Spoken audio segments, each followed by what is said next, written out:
All right, it's been a while since I just did a Lowrance idling tip, so I'm going to show you some stuff here as I'm logging some sonar. I'm actually building a map for this lake, so this is going to pop up every once in a while. You'll see it blinking over there. That's why. I'll do an actual video on this once I figure it out completely, but that's the idea. Right there, these are all fish cribs. You can see that big shadow we got behind it. There's actually two fish right there sitting on those cribs. And we are in fairly shallow water. We're in about 12 foot, so those ones over there, and probably 4 or 5, something like that. You can tell they're fairly tall just by that the distance of that shadow there. So that's something we got going here. Then we are starting to roll into the dead hydrilla from last year. So this here, that's all grass. That's a thicker clump of it there. That might even be something hard in there. That might be a piece of wood. That's all dead hydrilla. You can see kind of just old clouds of it. And a lot of the fish, especially the bait fish right now, are going to start relating to that. So that's something you want to definitely make sure you're paying attention to, where those grass clumps grow. And that teaches you also where in the future it's going to be coming back and you'll have more grass there growing.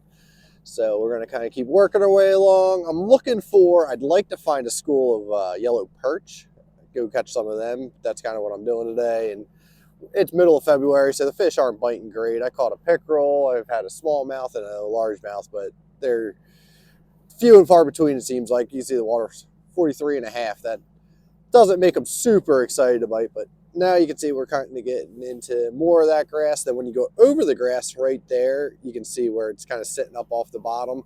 I'm going to do something here for you, and I'll show you kind of some of the settings I got. We're about to go off a little drop. So here you can see where that dark line is. It's because it actually drops off and goes down deeper there. It's a little kind of this drop off, and then there's a second one there too. So you can see it goes from there all the way down to about 26, 27 foot, something like that. And we're just going to kind of keep meandering along, looking, seeing what we can find. If we can find a group of fish, that'd be awesome. But if not, you'll at least kind of have an idea what you're looking at. So let's go over some settings as we're doing this too. Here's this big, basically big flat kind of. It's probably gravelly. It's fairly hard. You can see it's pretty white. And then over here, that's all dark because it drops off out into deep water. You can see I've got set at 120 foot. You can actually go a little wider than that too, depending on what you're exactly looking for. It just depends on the day what you're, if you're trying to find like a big boulder on a flat, you want to make that real wide. If you're looking for individual fish or something like that, then you're going to obviously want to tighten it up to get a better picture. But you can see we're running it here on that 455 chirp. The range is 120. Contrast, this I'll play with. You can bump it up. You can see it kind of starts to wash it out if you go +4. If you go way down, it starts to get it a little, that's way too dark, so that's a -8. So that's where you got to play with it. Day to day, it kind of changes. So that, I think that right about there, -1, I really like that. You can see here is a little rocky stretch right there. It's got a little indent, little impression. That's a cool little spot right there. So I'll make sure I mark that. That's something I haven't had marked before. So something new. New is always good.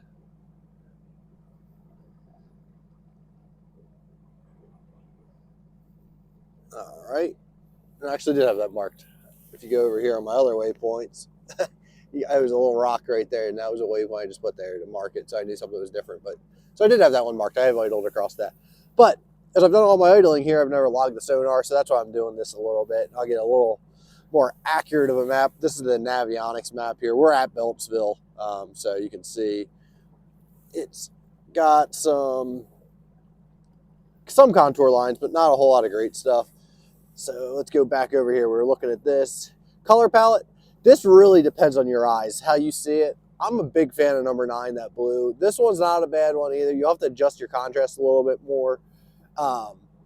It depends on the person. I know a lot of people have been running on that black and white. They think stuff really pops there. You can see that grass pretty well over there too. Let's see, 9. You can still see it over there. So just whatever you end up liking, figure it out. You don't even have to stick with it. You can change it place to place. I've changed it on different lakes depending on where I was at, time of year, that sort of stuff. So don't be afraid to play with your settings.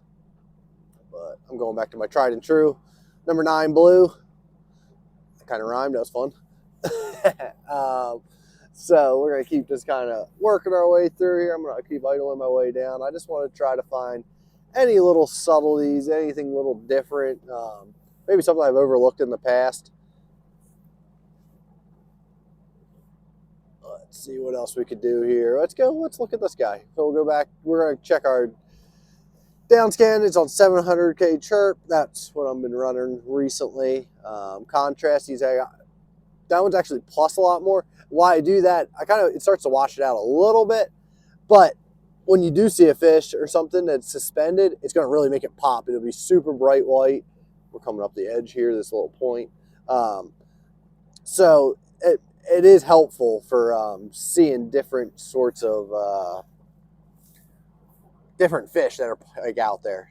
I really think it does help a good bit. Here we go. We got some. Let's see if we can get us to focus again. That's some grass out there. There's some hydrilla. Here you can see this is more of like a rocky, harder edge there, but we got that grass growing out deeper. And we're just going to kind of keep meandering our way along. You can see we're starting to come across some of that grass right there too. If we hop over here, get this to focus, you can see I have it on the 2D. I hit menu, more options. Not on the 2D. Now we're on the 2D. So this is this channel. That's because I run my 2D off this guy, and then I run my other one off here. So we're going to go to color line. You can see that's pretty much on default. That's why I like to run that on. You can bump it. You can adjust it a little bit. But that one I don't adjust too much. Sensitivity, same thing. The 2D, it's very good. If you start to bump it up, you'll see it starts getting washed out. So depending on color of water you're in and that sort of stuff, that'll make a difference for how you want to adjust it. But the 2D, pretty much plug and play, good to go. Back over here, you can see some of that grass started to end. Now we're getting a little bit, like there's a single rock right there. That's good. Sometimes you want to mark that sort of stuff. And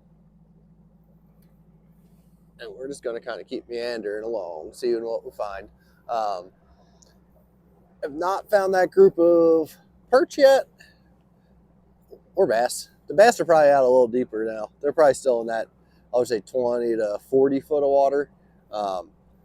With the water being 42.9, it's dropping still. They don't typically want to come up quite yet, but that's kind of just some of the stuff I'm looking for. You can see again here, this is like starting to become that little bit of, let's see if we can focus. There's little marks there. It's a little bit of rocky stuff, that sort of thing. If you're up in the Northeast and you want to get an electronics class, we can either hop in your boat, hop in my boat. I can actually show you everything that's going on. I do little electronics classes, so I'm happy to do that. Go to my website, it's graybuckfishing.com. On there, you'll be able to see basically my rates and where I do them, which is up here at Beltzville. You can look up and see how far that is from your house. It's in Lehighton, Pennsylvania. So I'd be happy to help and jump out there with you. Thanks for watching. And do me a huge favor. Please subscribe, tell your friends, and I look forward to talking to you again soon. See ya.